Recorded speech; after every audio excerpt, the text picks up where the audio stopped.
উনি সফরে বেরিয়েছেন হাদিস কালেকশনের জন্য। প্রচন্ড শীতের রাত, উনি মাগরিবের নামাজ, এশারের নামাজ পড়ে একটা মসজিদে শুয়ে পড়লেন, আর শুয়ে শুয়ে হাদিস পড়তেছেন। কি পড়তেছেন? কথা বলেন। আর মনে মনে ভাবলেন রাতটা মসজিদে কাটায় দেই, ফজরের নামাজ পড়ে আবার বেরোবো। কিন্তু দারোয়ান এসে বলে মসজিদে থাকতে পারবেন না, ওঠেন। দারোয়ান আছে না, কথা কন। আহমদ ইবনে হাম্বল বললেন আমি শুধু রাতটা থাকতে চাই, আমি তো ফজরেরও মুসল্লি, ফজর নামাজ পড়বো তো এই মসজিদে, আমার থাকতে দাও। দারোয়ান তো দেয় না, কেন? মসজিদে থাকার জায়গা না, যান মিয়া। উনি যে আহমদ ইবনে হাম্বল এটা চিনে নাই, থাকতে দেয় না। কি করবে এখন? উনি কাঁথা গুছিয়ে হাদিসের কিতাব নিয়ে কাঁধের মধ্যে ব্যাগ নিয়ে মসজিদ থেকে বেরোয় গেলেন। কি আর করবেন, প্রচন্ড শীত, আর কাঁপতেছেন, বুড়ো মানুষ। পথিমধ্যে দেখলেন বাজার। বাজার একজন খাব্বাজ, শাবুন খাব্বাজ, যুবক রুটি বিক্রেতা। সে রুটি বিক্রি করে, চুলার মধ্যে রুটি সেকে। সে যে সালাম দিল আসসালামু আলাইকুম, যুবক বলে ওয়ালাইকুম আসসালাম। আহমদ ইবনে হাম্বল বলে যুবক আমার যাওয়ার জায়গা নেই, সফরে বেরিয়েছি, খুব শীতে কষ্ট পাচ্ছি, রাতে যদি তোমার এই চুলা থেকে একটু আগুন পোহাই কোনো সমস্যা? যুবক বলে না না সমস্যা না, হালান সাহালান, খোশ আমদেদ, আসেন আসেন, আপনি আগুন পোহাইলে আমার সমস্যা কি? সুবহানাল্লাহ পড়েন। আল্লাহ শুকরিয়া করে উনি বসলেন আর আগুন পোহাচ্ছেন। আর খেয়াল করলেন যুবক রুটি বানায় আর পরে আস্তাগফিরুল্লাহ, রুটির দলা বানায় পরে আস্তাগফিরুল্লাহ, খামির বানায় আর পরে আস্তাগফিরুল্লাহ, রুটি নিয়ে উনুনের ভিতরে চুলার ভিতরে সেকা দেয় আর পরে আস্তাগফিরুল্লাহ। দোকানদারের কাছে কেউ আসলেই সে রুটি দেয় আর পরে আস্তাগফিরুল্লাহ। ক্রেতার কাছ থেকে টাকা নিয়ে ক্যাশ বক্সে রাখে আর কি পড়ে? আবার রুটি বানানো শুরু করে আর কি পড়ে? খালি এইটাই পড়তেছে। ইমাম আহমদ ইবনে হাম্বল তো অবাক, কিরে এটা আবার কেমন যুবক, খালি আস্তাগফিরুল্লাহ। উনি প্রশ্ন করলেন যুবক ঘটনা কি?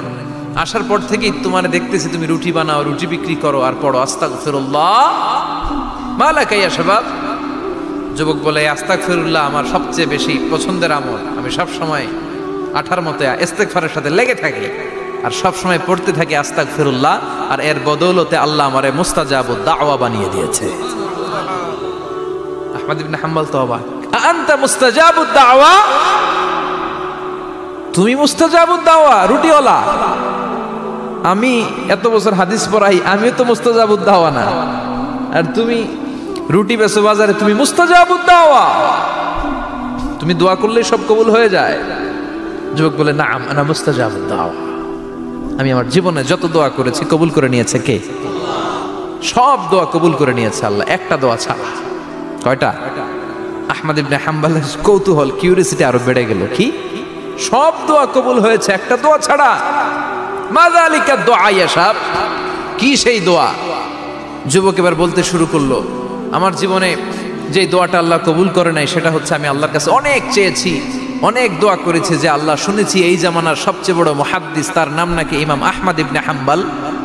আল্লাহ তোমার কাছে আমার চাওয়া আমি যেন এই ইমাম আহমদ ইবনে হাম্বলরে দেখে মরতে পারি, আমি যেন ইমাম আহমদ ইবনে হাম্বলের হাতে হাত রেখে মুসাফা করতে পারি আর তার কপালে একটা চুমু এঁকে দিতে পারি।